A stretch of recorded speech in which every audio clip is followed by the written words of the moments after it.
Two countries can both hold free elections and still organize political power in completely different ways. In one, voters elect a president who serves independently of Parliament. In another, Parliament creates the government and can remove it. That difference changes almost everything. To identify a political system, ask two questions. First, where does the executive get its authority? Second, can the legislature remove the government through an ordinary political vote?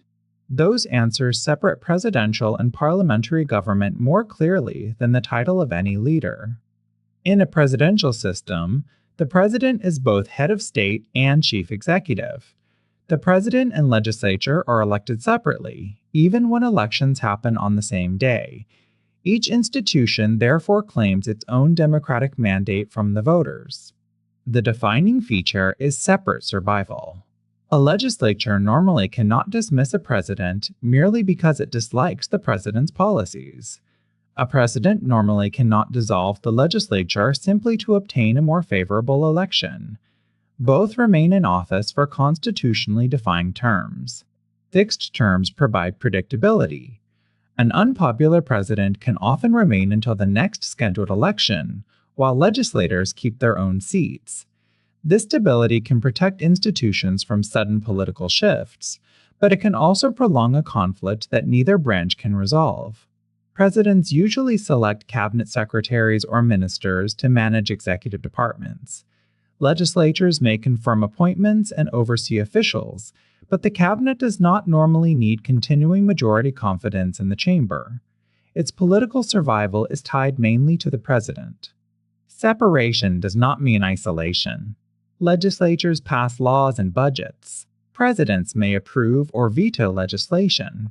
Courts review legal disputes. Appointments, treaties, investigations, and spending often require cooperation.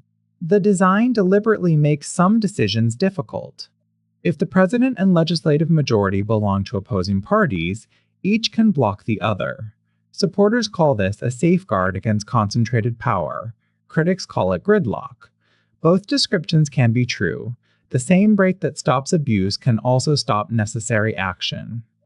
A president can usually be removed only through an exceptional constitutional procedure, such as impeachment, incapacity, or criminal accountability. The standard is higher than ordinary political disagreement. Impeachment is designed for serious misconduct, not simply for losing legislative support. Presidential systems can give voters a direct choice over national executive leadership. Fixed terms create a visible timetable, and separate institutions may check one another.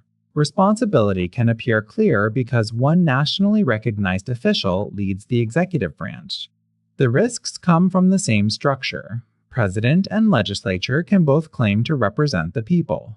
A fixed term makes replacement difficult during a political crisis. A single national office can also turn elections into high stakes, winner-take, all contests.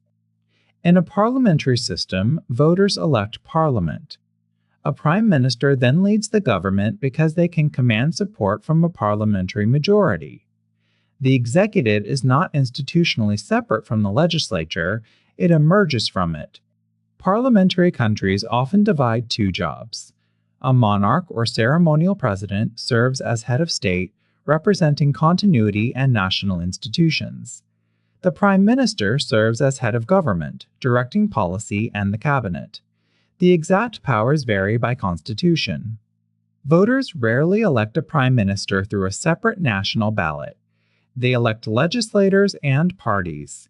After the election, the party or coalition able to control the chamber forms a government, and its leader becomes prime minister under the country's constitutional rules. If one party wins a parliamentary majority, government formation can be quick. The prime minister usually has reliable support for legislation and budgets. This can make policy action efficient, although strong party discipline may also weaken the legislature's ability to challenge the cabinet. When no party controls enough seats, parties may negotiate a coalition. They bargain over policy, cabinet positions, and procedures for resolving disputes. Coalitions can represent a broader range of voters, but they depend on continuing agreement among their members. A parliamentary government remains in office only while it retains the confidence of the chamber. Losing a formal confidence vote, a budget vote, or another measure designated as essential can force resignation, a new government, or an election, depending on the rules. A no-confidence vote allows Parliament to test whether the government still has majority support. Some countries use a constructive vote, meaning Parliament may remove a prime minister only when it simultaneously agrees on a replacement. That reduces periods without a viable government. Parliamentary elections may occur before the maximum term expires. The trigger can be a failed government, a constitutional timetable, or a formal dissolution process. Flexible timing can resolve deadlock, but it may also let political leaders seek an election at an advantageous moment.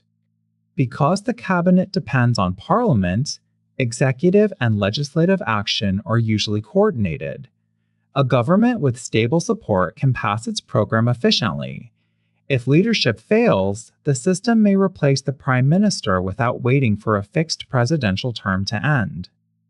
Fusion of powers can reduce gridlock, but it may also concentrate authority in a disciplined majority.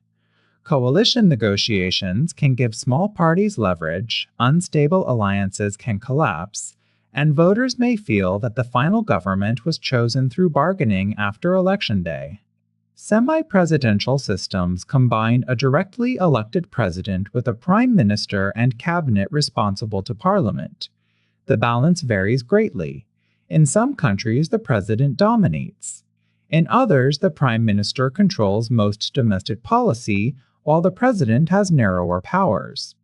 When the president's party lacks a parliamentary majority, the president may have to work with a prime minister from an opposing bloc. This is called cohabitation.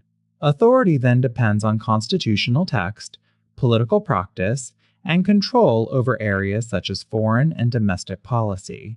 Presidential government emphasizes separate mandates and fixed terms. Parliamentary government emphasizes confidence and flexible replacement. Semi-presidential government divides executive power. None automatically guarantees democracy, stability, or good policy. Parties, courts, elections, and political norms still matter. When comparing governments, ignore the title for a moment. Ask who chooses the executive, whether the cabinet needs parliamentary confidence, who can dismiss whom, and whether terms are fixed or flexible. Those relationships reveal where political power actually lives.